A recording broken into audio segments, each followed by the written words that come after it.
Mesdames, Messieurs, bonjour. Au micro de Radio Shalom, Charles Lugassi. Eh bien, il sera question aujourd'hui de Yom HaShoah et également nous allons vous présenter une interview avec un survivant de cette Shoah et vous rappeler tout d'abord que pour la première fois, un chef d'état-major de Tzahal qui est en service a mené la marche d'Auschwitz à Birkenau à la tête de la marche des vivants et cela a réuni plus de 10 000 personnes.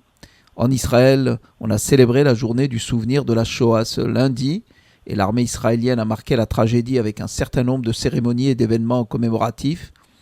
Et le chef d'état-major de Tzahal, le lieutenant-général Benny Gantz, a dirigé la marche des vivants entre les camps d'extermination d'Auschwitz et de Birkenau avec 11 000 personnes venant du monde entier. C'est la première fois que cette marche est dirigée par un chef d'état-major de Tzahal en service. Également donc en Israël, Yom HaShoah a été célébré à Yad Vashem et le ministre canadien des Affaires étrangères, M. John Baird, était accompagné du secrétaire parlementaire du ministère des Transports, Pierre Poilièvre, lors de la cérémonie officielle de Yom HaShoah en Israël en présence du président Shimon Peres et de son premier ministre, Binyamin Netanyahou.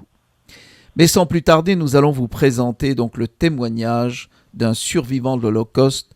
Nous sommes en compagnie de M. Marcel Tenenbaum. Bonjour M. Tenenbaum. Oui, bonjour. Monsieur Tenenbaum, vous êtes né donc à Bruxelles en 1935 de parents d'origine polonaise et donc à l'invasion de la Belgique par les troupes allemandes en mai 1940. Vous aviez, vous et votre famille, trouvé refuge dans une famille chrétienne qui vous a abrité. Alors pour nous relater brièvement, bien sûr, parce que le temps nous manque, mais brièvement, comment vous avez vécu ces moments? Je ne sais pas à quel stade en est votre mémoire de ces moments terribles que vous avez dû traverser, mais peut-être que pour nos auditeurs, pourriez-vous nous relater un petit peu ce que vous avez vécu? Oui, c'est ce que je fais presque tous les jours d'ailleurs. Alors, j'avais 5 ans quand les Allemands ont envahi la Belgique le 10 mai 1940.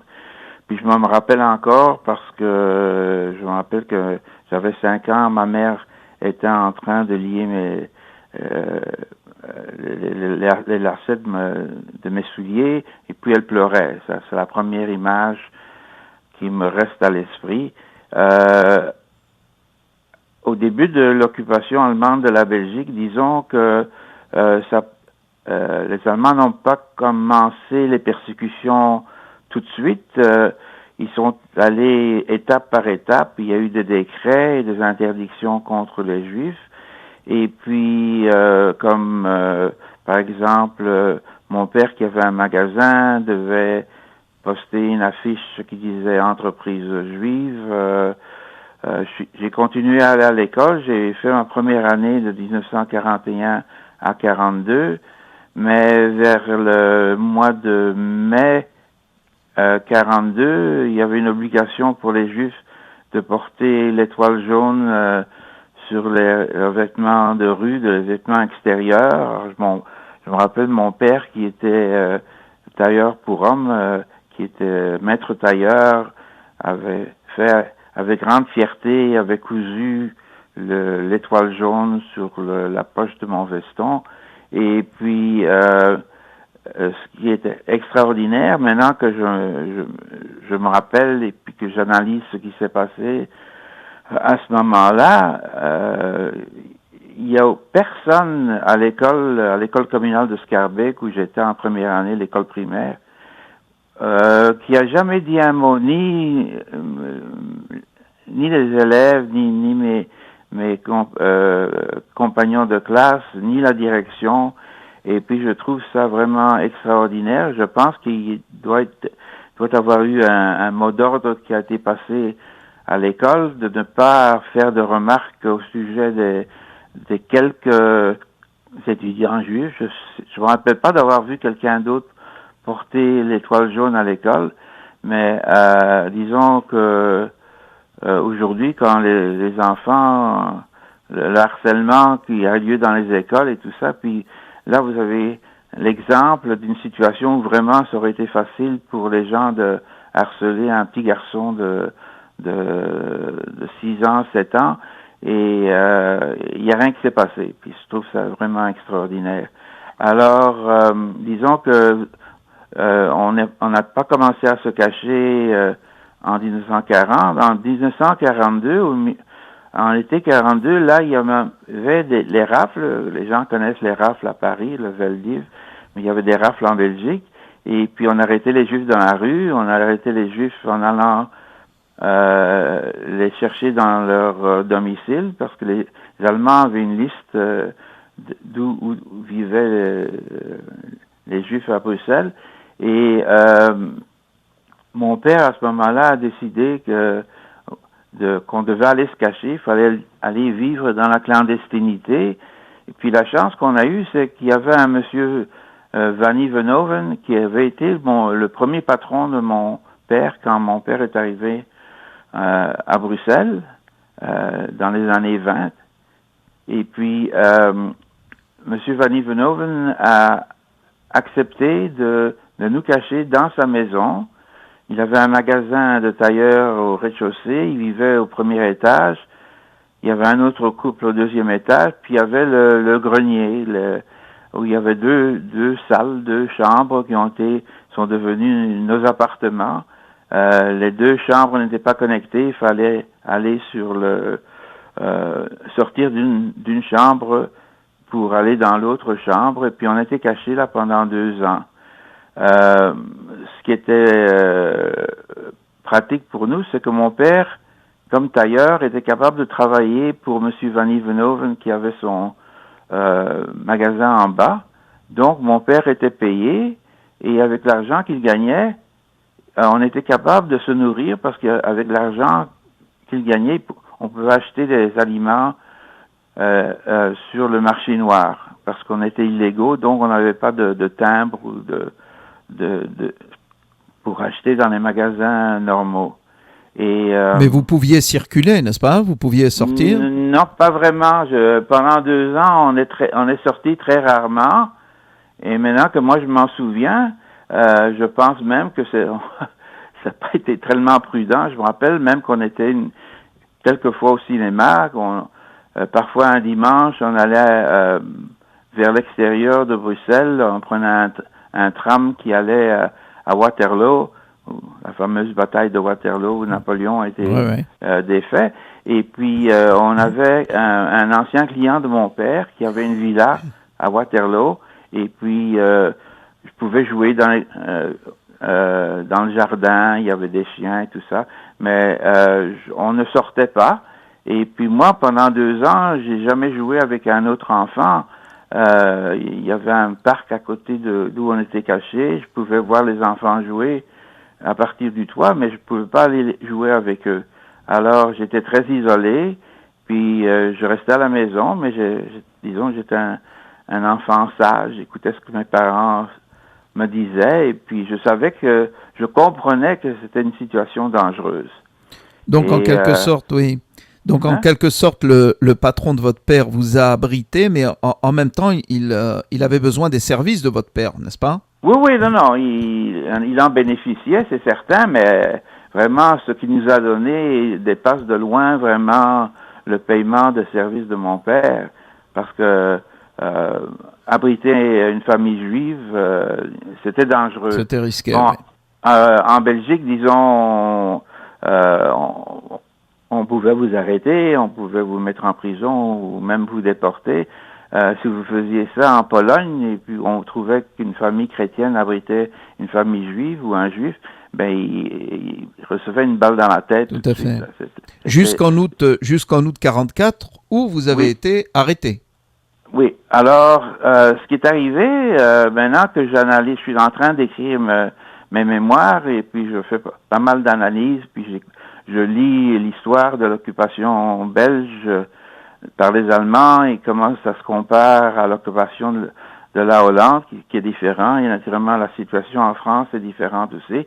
Et disons que je pense que j'ai eu de la chance, parce que je pense que je suis très chanceux, qu'on était d'abord en Belgique et pas en Hollande.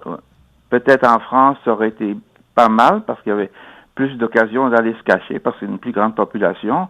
Mais même en Belgique, il y avait une différence entre les Juifs qui vivaient à Anvers, dans le nord de la Belgique, et les Juifs qui étaient à Bruxelles et dans le sud de la Belgique, la Wallonie. Alors, disons qu'il y avait plus de danger pour les Juifs d'être dénoncés à Anvers parce qu'il y avait des nationalistes flamands qui étaient antisémites et puis qui pensaient qu'en faisant des faveurs pour les Allemands, qu'éventuellement les Allemands allaient leur donner la possibilité de devenir un État flamand séparé de la Belgique. Naturellement, c'était un rêve parce que si vous lisez l'histoire, il y avait Hitler. Le grand plan d'Hitler, c'était d'incorporer la Hollande et probablement la partie de la Belgique du Nord avec les Flamands et de l'incorporer à l'intérieur d'une Allemagne agrandie. Oui. Alors on en arrive en août 44. Vous êtes découvert par la Gestapo, vous êtes déporté. Ben écoutez, je pense qu'on a été d'abord on a été dénoncé. Je pense on a été dénoncé par le couple qui vivait en dessous de nous. C'était un monsieur qui vivait avec une femme, un couple, et puis disons qu'il buvait, c'était un ivrogne, et puis il battait sa femme. Et puis quand il battait sa femme, elle, pour se sauver, elle montait les escaliers et venait se réfugier chez nous. Ah oui. Alors je pense que le monsieur, peut-être qu'il avait une hargne ou il n'était pas content qu'on protégeait sa femme quand il la battait. Ouais. Alors, le mois d'août 1944, il est parti en vacances et je pense, j'ai aucune preuve tactile. Tangible, oui. Tangible, je veux dire, pour dire que c'est lui qui nous a annoncé, mais c'est la seule possibilité hypothèse, qui est probable. Alors là, donc la Gestapo... Au milieu de la nuit, le 4 août 1944, on nous a réveillés, on a cogné contre la porte, et puis il y avait un juif, le gros Jacques, qui était un dénonciateur et qui travaillait pour les Allemands. Il était venu avec 2 soldats SS, et puis nous a arrêtés au milieu de la nuit. On nous a amenés à la Gestapo. J'ai passé la nuit dans un cachot dans la cave de la Gestapo. Avec vos parents? Avec mes parents, oui. Tout ce qui m'arrive, tout ce que je vous raconte, c'était moi et mes parents. Là. Et puisque il y a des choses dont moi je me rappelle, il y a des choses que mon père m'a racontées et m'a expliquées. Mais en fin de compte, moi j'étais à la remorque de mes parents, et puis si mes parents ne m'auraient pas protégé, certainement je ne serais pas là. Alors j'ai pas été placé dans une famille chrétienne. Souvent les enfants étaient cachés, placés dans des familles chrétiennes ou des écoles catholiques. Vous en avez connu beaucoup? Vous en avez connu beaucoup des comme ça? Des enfants? Après la guerre, pas pendant la guerre. Non, bien sûr, après la guerre, mais beaucoup qui ont été donc recueillis par des familles chrétiennes ou dans des couvents et qui éventuellement sont restés chrétiens, n'est-ce pas? Non. Oui, j'ai un exemple en ma tête que je me rappelle justement quand j'étais à l'école. Justement, il y avait un autre garçon juif et puis c'était le fils du boucher, puis c'était quelqu'un c'était une brute, brute. Il avait 6 ans ou 7 ans, mais il était très grand. Alors il cognait sur les autres, il les battait. Et lui, il a été placé avec une vieille dame très dévote qui vivait derrière l'église, et puis il a été élevé comme catholique à ce moment-là.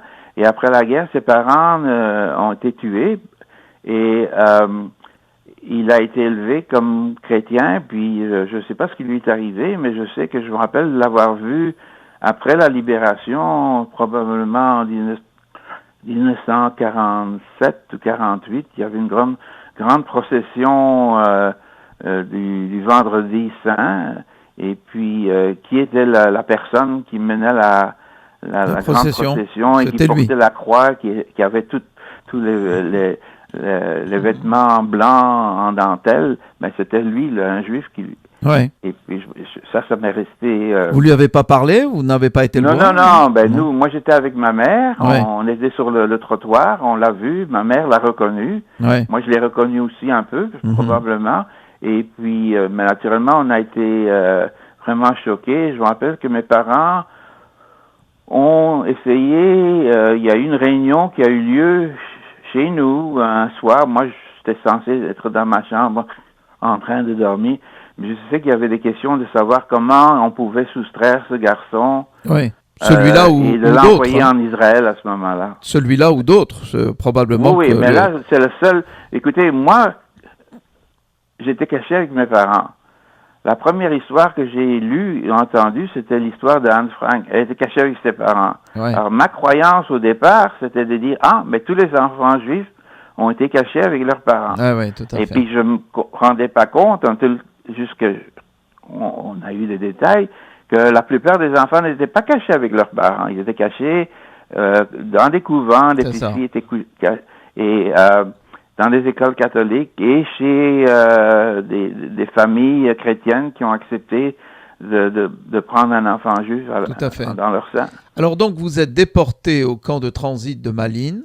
Oui, vous êtes détenu on n'est pas déporté, c'est-à-dire que ça prend moins d'une heure de camion. Là, ils nous ont emmenés en camion. D'accord. On a passé la nuit dans la cellule de la Gestapo. Ils nous ont mis dans un camion. Et puis, ils nous ont... le cachot, c'était la nuit. Puis, dans la journée, ils nous ont transportés de Bruxelles à Malines. Malines est justement bien placée mi-chemin entre Anvers et Bruxelles, où la grande 95% des Juifs vivaient. Ouais. Et quand on est arrivé, notre chance, c'est la raison pour laquelle je suis là pour vous parler, pour vous donner une entrevue à vos auditeurs, c'est qu'on est arrivé 72 heures après que le dernier convoi ait quitté la Belgique, ait quitté Malines pour le camp d'extermination d'Auschwitz. Alors, quand on est arrivé, le camp était plus ou moins vide, et puis les Allemands n'ont jamais été capables d'organiser un autre convoi, de réquisitionner un autre train. Ah. Et il manquait de carburant, et donc il n'y avait pas assez de pétrole pour parce qu'on les est camions d'aller chercher les autres juifs qui étaient dans des organisations. Parce qu'on est à la fin de 44 là. On est au mois de septembre 44. Voilà. Alors, donc vous êtes resté là pas trop longtemps puisque vous avez dû assister à la libération. Oui. Alors on était là exactement un mois, du 4 août 44 au 4 septembre 44, qui est la libération de Bruxelles, de Belgique. Ouais. Et puis ce qui est arrivé, c'est que les Alliés avaient libéré Paris. Après Paris, ils avaient tourné vers le nord-est, et puis ils allaient libérer Bruxelles. Et puis, ce qui intéressait les Alliés, c'est d'arriver au port d'Anvers. Anvers, c'est un très grand port. Ouais. Et puis, pour aller à Anvers, ils devaient traverser la ville de Malines. Ah, très Alors, bien. moi, j'ai toujours dit, nous, on a été libérés par les troupes britanniques qui s'en allaient vers Anvers, mais en fin de compte, là, maintenant, je me rends compte qu'on n'a jamais été libéré par personne, parce que ce qui est arrivé, c'est que les SS allemands qui gardaient le camp de Malines avaient annoncé qu'ils allaient quitter durant la nuit du 3 au 4. Et puis, quand on s'est réveillé le matin, le 4... Il n'y avait personne. Il n'y avait personne pour nous garder. Tous les soldats, tous les SS, et même les SS belges qui travaillaient avec les Allemands, les collaborateurs, avaient disparu. Alors, quelle a été votre réaction, la réaction de vos parents, tout ça? Comment vous réagissez à un moment comme celui-là? Écoutez, moi, comme je vous dis, j'avais 9 ans, donc j'étais comme relativement à la traîne jeune de mes parents. Oui, d'accord. Et j'étais content, je savais que c'était quelque chose de bien qui était arrivé. Ouais.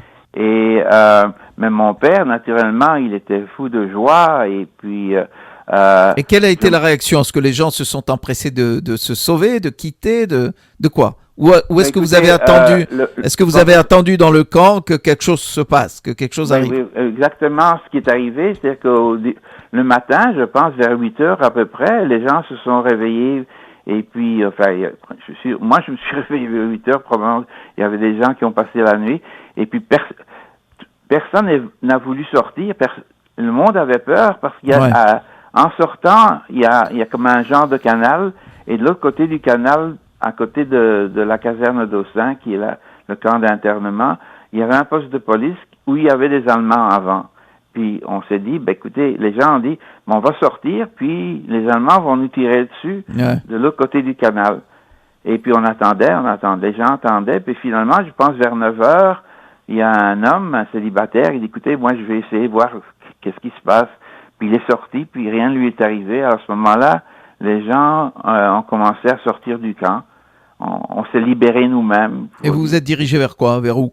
Bon, là, écoutez, quand on est sorti à la porte du camp, de la caserne d'Aussin, il y avait des Belges, et puis il y avait une jeune dame qui était là, une jeune femme, et puis elle a vu, disons, un homme, un père, une mère et un petit enfant, puis elle nous a dit, elle nous a demandé, est-ce que vous avez une place pour dormir ce soir? Et puis on a dit non.